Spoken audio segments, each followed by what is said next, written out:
ഈജിപ്തിലെ മിസ്റിൽ ഷാഫിഈ ഇമാമിൻ്റെ ദർഗയുടെ ഫ്രണ്ടിലാണ് ഞാൻ നിൽക്കുന്നത്.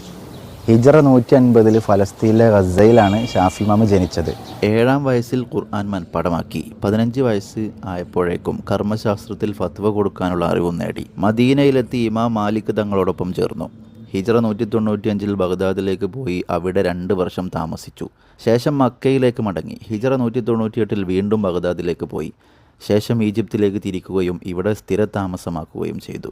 സാധാരണ ദർഗയുടെ മുകളിലുള്ള ആ ടോംബിൻ്റെ മുകളിൽ ഒരു ചന്ദ്രക്കലാണ് ഉണ്ടാവാറുള്ളത്. പക്ഷേ ഷാഫി ഇമാമിൻ്റെ ദർഗയുടെ മുകളിലെ ടോംബിൻ്റെ മുകളിൽ കപ്പലിൻ്റെ ഒരു മോഡലുള്ള ഒരു സാധനമാണുള്ളത്. അറിവിൻ്റെ കടലിലുള്ള കപ്പലാണ് എന്നതിലേക്ക് സൂചിപ്പിക്കുന്നതാണ് ടോംബിന് മുകളിലെ കപ്പലിൻ്റെ അർത്ഥം. രാജാവായിരുന്ന സൊലാഹുദ്ദീൻ അയ്യൂബിയാണ് ടോംബിന് മുകളിൽ ആ ഒരു കപ്പലിൻ്റെ രൂപം നിർമ്മിച്ചത്.